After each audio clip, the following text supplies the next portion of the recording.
안녕하세요, 박진학입니다. 안녕하세요, 김호정입니다. 누가 잘하나. 이렇게 못해요? 처음이니까요.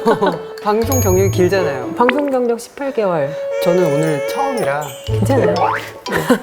이 프로그램은 사실 저희가 여기 옆에 제가 이렇게 예쁘게 제작을 했는데, 클래시컬 네트워크라는 사이트, 저희 이제 한국 연주자들을 위한 온라인 플랫폼에서 컨텐츠로 제공하고자 시작을 하게 되었고, 클래식 음악의 우리가 정수가 뭐냐. 그러니까 연주자들을 비교해서 어떤 연주와 어떤 연주를 비교해서 같은 곡을 그럼 그래서 이 사람이 도대체 무슨 얘기를 하고 싶어 하는 거냐, 이 음악에서 뭐를 발견했느냐를 발견하면서부터 청취가 시작된다고 이제 우리가 그런 얘기를 나눴잖아요. 그렇죠. 더 재밌어지죠.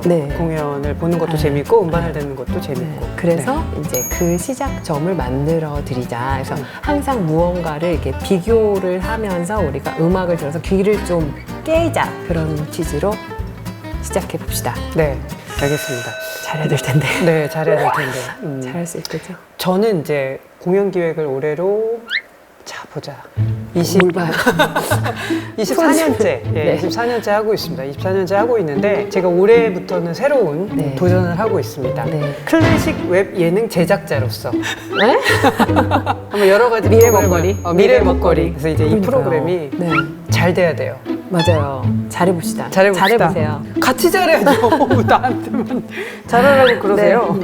누가 잘하나의 대망의 첫 순서, 피아니스트로 김호정 기자님이 정하셨는데, 아무래도 제일 편해서, 제가 이제 어려서 피아노를 쳤었다가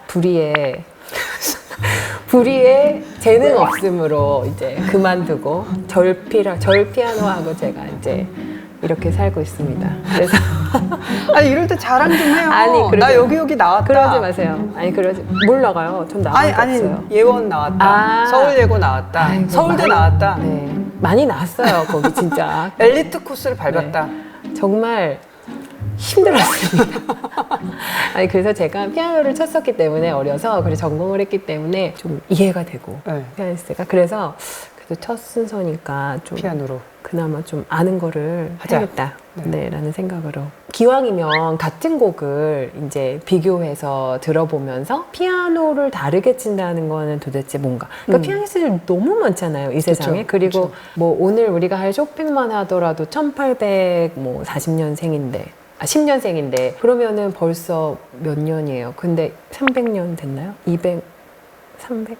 수학을 못했구나. 제가 요새 들어서 급격히 이게 감퇴했어요. 피아니스트들은 굉장히 과학적이고 수학적이라고 내가 들었는데 편견이었나요? 맞아요. 기하학을 잘해서. 이 몇백 년 동안 정말 몇백만 명이 이 똑같은 곡을 외치고 있느냐 싶잖아요. 숙제거든요, 사실은. 피아니스트한테도 숙제고. 근데 이제 어느 지점에서 그 사람이 자기의 쇼팽을 만들고 있는지. 그래서 오늘 조성진을 저희가 소환해 보겠습니다. 그리고 조성진하고 누구를? 조성진과 사실은 여러 피아니스트하고 이제 비교를 하면서 약간 한 피아니스트의 특성을 보여주고 싶었는데, 랑랑을 마침 또 같은 곡을 친 이 영상이 있고 해서 랑랑이랑 같은 쇼팽 발라드 1번을 비교해 보면서 특성을 한번 분석해 봅시다. 그 영상을 어제 보니까 조회수가 다른가요? 80몇 만이었어요. 그렇네요. 88만. 대단하죠. 나중에 듣게 될 찐머만 같은 경우도 얼마 안 해요. 그러니까 압도적입니다. 압도적이죠. 정말 수많은 팬들을 거느리고 있고, 다 아시겠지만 조성진에 대해서 살짝 설명을 그래도 해주시면. 94년생인데 2015년에 그 쇼팽 콩쿠르에서 한국인 최초로 우승했잖아요. 그때 제가 이제 갔어요, 거기? 아니에요. 둘째를 출산 예정일이 가까워오는데 왠지 1등을 할 것 같아서 느낌에 제가 정말 밤새 그거를 봤어요. 계속. 그래서 이제 1등하고 2주 후에 제가 둘째를 출산했다는. 그래서 기사를 썼나요? 기사를 쓰고 제가 이제 바르샤바에 있는 조성진 씨와 통화를 밤늦게 해가지고 기사를 이제 그때 저만 인터뷰했어요. 통화했을 때 뭐라고 하던가요, 본인이? 그러니까 항상 이렇게 침착한 사람이고, 그래서 어떤 기분이었냐, 정말 1등 할 것 같은 그런 기분은 뭔가를 저도 이제 궁금해서 물어봤더니, 너무너무 연습을 많이 하고 너무 집중했기 때문에 손가락이 그냥 손이 저절로 움직이고 있었어요. 이 얘기를 딱 하더라고요. 그래서 이제 그거를 헤드로 뽑아서 그 밤에 이제 기사를 고쳐가지고 12시에 냈었죠. 단독 인터뷰. 아, 그럼요. 우리 그때요. 기자들이 좋아하는 단독. 제가 그때 정말 클릭수 많이 났어요, 기사. 조성진 씨가 사실은 지금 온 음악가를 통틀어서 제일 유명할 거예요. 그쵸, 그렇죠? 그쵸. 아마 한국에서? 한국 음악가 중에서? 네. 그런데 이제 아마 대부분은 근데 뭐를 잘하냐, 피아니스트로서 뭐가 특징인가 잘 모르실 것 같아요. 그래서 오늘 오늘 이제 한번. 약간의 이제 원 포인트 레슨을 통해서 이런 게 좋지 않아? 이렇게 조성진 이런 거 잘하지 않아? 그렇죠. 이렇게 우리가 또 좀 한마디 얘기할 거둘 수 수 있는. 그 자리에 조성진 씨는 없으면 됩니다. 랑랑에 대해서도 저희가 조금 그렇죠. 소개를 그렇죠. 해야겠죠? 지금 현재 사실은 세계 시장에서 보면 조성진보다 조금 더 높은 위치에 있어요. 그렇죠. 그리고 더 A 리스트에 들어있는 피아니스트라고 할 수 있고, 그리고 훨씬 먼저 데뷔해서 이제 한번 세계 시장을 휩쓸고 있는 이제 네. 피아니스트인데, 조성진 씨가 예를 들어 얼마 전에도 랑랑이 이제 팔 부상으로 벨렌필에서 협연을 못하게 됐을 때 뭐 대타로 들어온다든지 이제 네. 약간 그런 네. 세계 시장에서는 좀 그런 입지를 점하고 있는 정말 엄청난 그쵸. 개런티의 개런티에. 네. 피아니스트죠. 그러니까 랑랑이 지금 이제 톱을 찍고 있다고 하면 조성진은 이제 세계 시장에 이제 루키로 막 진입하고 있죠. 있는 네. 그 연주 스타일이 이제 오늘 우리도 보게 되겠지만 굉장히 독특한 형상이에요. 그러니까 한국에서 유난히 안 받아들여져요. 그런 것 같아요. 랑랑의 스타일이. 일단은 우리가 조금씩 앞에를 들어보고 네. 어떤 차이가 나는지 제가 준비를 해왔습니다.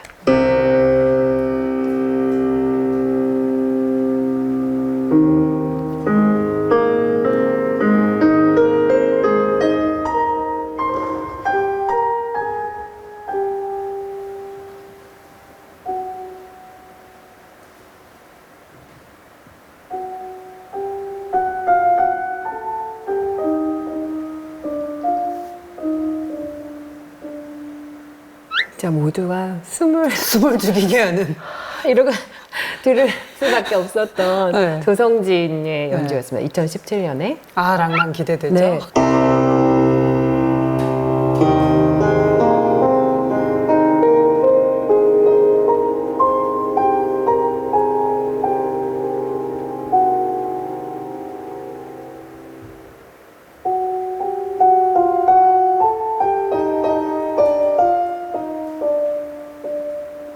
랑랑은 확실히 그 캐릭터가 쇼팽을 네. 칠 때도 네.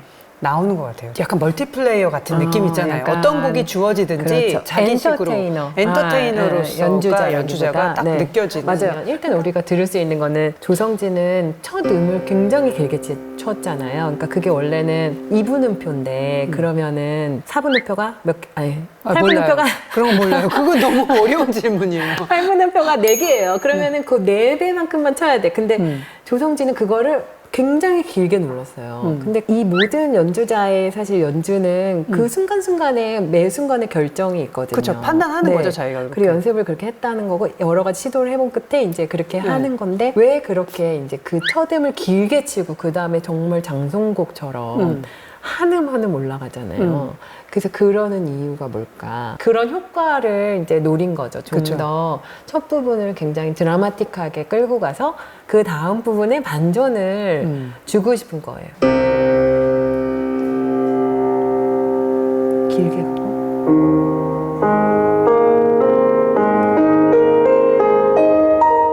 천천히 올라가. 정말 무슨 물이 녹듯이 얼음이 녹듯이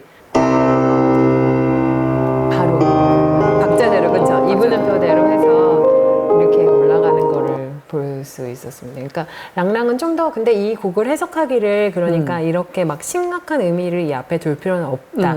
그냥 그래서 좀 더 거리를 두고 이 음악을 진행하고 싶다라는 메시지를 또 던진 거고, 그렇게 볼 수 있죠. 네. 굉장히 어려운 부분이 나오는데 이 쇼팽 발라드 1번을 모든 피아니스트들이 칠 때 저 옥타브 이제 나오면 옥타브로 이렇게 옥타브로 계속 올라가야 되는 부분이 있거든요. 그러면 막 나는 이 녹음을 허락한 적이 없다.